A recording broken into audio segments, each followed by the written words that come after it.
কোকোলার বিজ্ঞাপন নিয়ে সমালোচনার ঝড়, অভিনেতাদের বয়কটের হুমকির মাঝেই কোকোলার সেই বিজ্ঞাপন নিয়ে এবার মুখ খুললেন সেই অভিনেতা শিমুল ও জীবন। দর্শকদের কাছে ক্ষমা চেয়ে তারা কি বলেছেন, কোকোলার এই বিজ্ঞাপন নিয়ে তারা কি বলেছেন, চলুন তার বিস্তারিত জেনে নেওয়া যাক।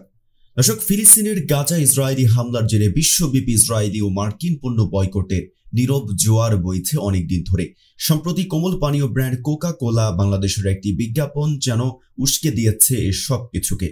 কোকা কোলার বিজ্ঞাপন নিয়ে নতুন করে সামাজিক যোগাযোগ মাধ্যমে চলছে তুমুল আলোচনা সমালোচনা। বিজ্ঞাপনটিতে মডেল হিসেবে ছিলেন অভিনেতা ও নির্মাতা শরাফ আহমেদ জীবন, শিমুল শর্মা, আব্দুল্লাহ আল সেন্টু প্রমুখ। বিজ্ঞাপন প্রচারের পর থেকে কোকা কোলা বয়কটের পাশাপাশি অভিনয় শিল্পীদের বয়কটেরও হুমকি দিয়েছেন নেটিজেনরা। বিভিন্ন গ্রুপ থেকে শুরু করে অনেকে নিজের ফেসবুক আইডিতে পোস্ট করে বয়কটের ডাক দিয়েছেন। এবার বয়কটের তোপের মুখে পড়ে কোকা কোলা বিজ্ঞাপনে মডেল হিসেবে কাজ করার বিষয়ে মুখ খুললেন অভিনেতা শরাফ আহমেদ জীবন ও শিমুল শর্মা। সোমবার রাতে অভিনেতা শরাফ আহমেদ জীবন তার ফেসবুক আইডিতে এক পোস্ট করে দাবি করেছেন যে তিনি ইসরায়েলের পক্ষে কোনো কাজ করেননি। পোস্টে শরাফ আহমেদ জীবন বলেন, আমি একজন নির্মাতা এবং অভিনেতা হিসেবে সবার কাছে পরিচিত। বিগত 2 দশক ধরে আমি নির্মাণ ও অভিনয়ের সাথে জড়িত। সম্প্রতি কোকা কোলা বাংলাদেশ আমার সাথে তাদের একটি বিজ্ঞাপন নির্মাণ এবং অভিনয় করার জন্য নিয়োগ করেছিল। আমি শুধুমাত্র তাদের দেয়া তথ্য ও উপাত্তই কাজটিতে তুলে ধরেছি। বিজ্ঞাপনটি প্রচার হওয়ার পর থেকে আমি আপনাদের অনেক মিশ্র প্রতিক্রিয়া লক্ষ্য করছি এবং আপনাদের প্রতি সম্মান জানিয়ে আমি আবারও বলতে চাই, কাজটি শুধু আমার পেশাগত জীবনের একটি অংশ।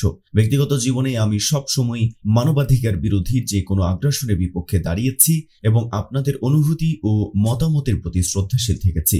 এখানে আমি কোথাও ইসরায়েলের পক্ষ নেইনি এবং আমি কখনোই ইসরায়েলের পক্ষ নই। আমার হৃদয় সবসময় ন্যায়ের পক্ষে এবং মানবতার পাশে আছে, থাকবে। এদিকে আজ সকালে অভিনেতা শিমুল শর্মা তার ফেসবুক আইডিতে এক পোস্ট করে ক্ষমা চেয়েছেন। পোস্টে তিনি লিখেছেন, আমি শিমুল শর্মা যদিও পরিচয় দেওয়ার মতো একজন অভিনেতা এখনো হয়ে উঠতে পারিনি, কারণ একজন অভিনেতা হওয়ার জন্য যে অধ্যবসায় ও দূরদর্শিতা দরকার সেটা এখনো আমার হয়ে ওঠেনি। আমি চেষ্টা করছি মাত্র, তাই হয়তো না বুঝে করা আমার কাজ আজ আমার দর্শক তথা আমার পরিবার ও দেশের মানুষকে কষ্ট দিচ্ছে। আর আমি ভবিষ্যতে কোনো কাজে অভিনয় করতে গেলে অবশ্যই আমাদের দেশের মূল্যবোধ, মানবাধিকার, মানুষের মনোভাবকে যথেষ্ট সম্মান দিয়ে বিবেচনা করে তারপর কাজ করব। আমি মাত্র আমার জীবনে পথ চলা শুরু করেছি। আমার এই পথ চলায় ভুল ত্রুটি ক্ষমা সুলভ দৃষ্টিতে দেখবেন এবং আমাকে ভবিষ্যতে একজন বিবেকবান শিল্পী হয়ে ওঠার জন্য শুভকামনা রাখবেন। ধন্যবাদ সবাইকে।